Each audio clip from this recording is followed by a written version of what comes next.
Hey guys, I'm Matt and welcome to the version 2 timeline overview surrounding the Pointing Ninja of Z mystery and the HUNDEGNI mystery. As you might expect, this video details the order in which certain events took place within both investigations and how they run together to form a cohesive string of events. A quick shout out should go to those over on the HUNDEGNI Hunters Discord server for their assistance at documenting information. I should also mention that if you have not yet checked out my other two older videos concerning the processes of the Pointing Ninja mystery and the investigation, you may want to check those out first to understand some of the key details I'll casually bring up during this video. I'd also recommend watching our 1.1 through 1.9 HUNDEGNI series overview after viewing this timeline in order to be caught up on the newer things to a generous degree. Now, with all that being said, let's jump right into it. Our timeline, as always, begins with the original Z, which started up on PlayStation Home in March 23rd of 2009, marking the very first console-based alternate reality game. Among the thousands of users involved in the processes of uncovering the secrets of the original Z was a group of friends who, as I have mentioned in the past, consisted of Brett, The Suited Man, Operation PN, Unhinged Shadow, RHK DMS, and Golden Shadow King. The original Z lasted for 12 weeks, and as Unhinged would later explain, Brett began acting strange during its early run on Home, likely making him the first pointing avatar who spoke the mysterious 5890 phrase. After getting into an intense argument with his confused friends, Brett was later presumably distracted and unfortunately killed in a tragic car accident. Now, it's difficult to pinpoint the date in which this death took place, but some uploads by the Mangled channel may help shed some light on things. While Mangled normally posts all of his or her videos around holidays, it's worth noting that one of his upload times occurs every year on March 27th. While Easter did fall on this date in 2016, Mangled's continued uploads on this date seems to hint to us that he or she may be honoring Brett's day of passing. And so, until additional evidence can be brought forth to contrast our theories, it is likely that Brett did indeed meet his unfortunate end on March 27th of 2009, only 4 days into Z's run. Feeling guilt over their friend's death, Suited Man and the 4 others honored him in their own ways for some time until Suited Man began regulating everything, giving rise to Arrows of Heaven. Once again, no solid date exists to indicate when this switch occurred, though a recent theory does hold water on the subject. In this silver image found on the now deleted pointingninjalauncher.webs.com site, a page can be seen which outlines various tasks for members to undergo. The page is titled with the odd header Blast 56. If one assumes that Arrows of Heaven designates each month of their lifespan as an additional blast, this means that we can subtract 56 months from the date this calendar hints at, which, by comparing the holidays listed on said calendar, reveals itself to be April of 2014. Subtracting 56 months from this gives us the rough date of August 2009, only 2 months after the original Z ended.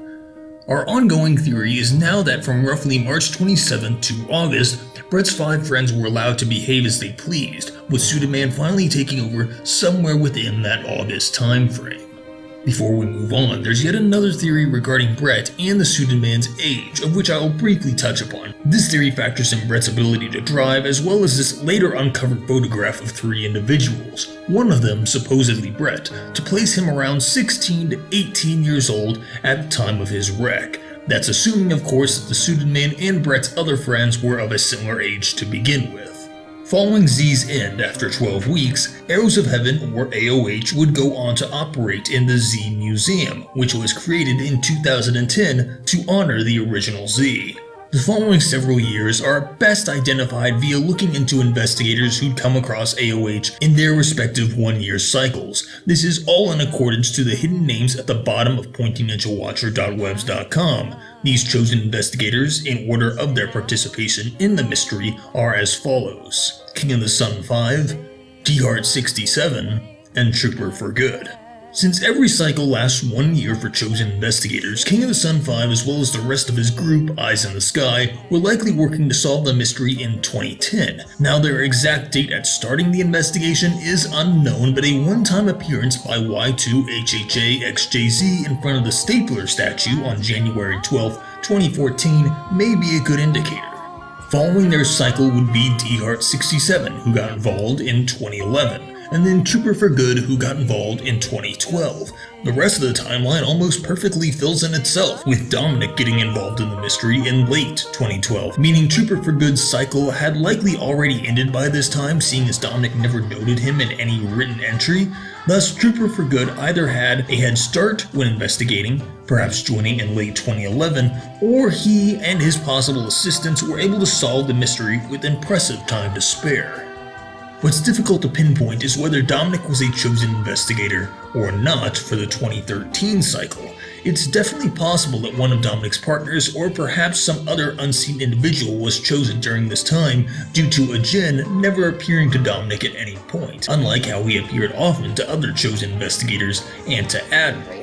Speaking of Admiral, he was the chosen investigator of 2014, and with Home nearing its end the following year, he'd be the last investigator chosen to hold this title, possibly even carrying it into 2015 for a great while. On March 31st of 2015, PlayStation Home at last closed down, seemingly taking AOH with it, as the group was already falling apart after a Jinn and Unhinged leaked information surrounding it, and various sites and pages were seemingly taken over by the disgruntled members. Others, such as General Camera, would seemingly quit the group as well.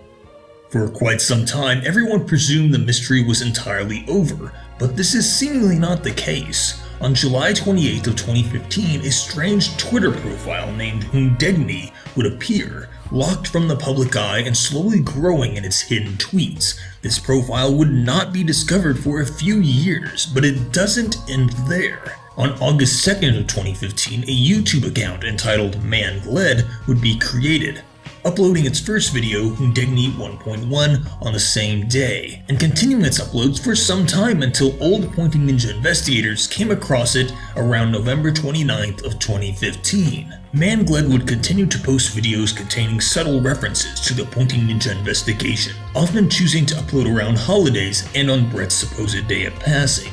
The individual responsible for posting this content is currently unknown, though as HUNDEGNI is a scrambled version of Unhinged, there is reason to believe this old friend of Brett may have returned, though the messages and information found so far do make this solution somewhat shaky.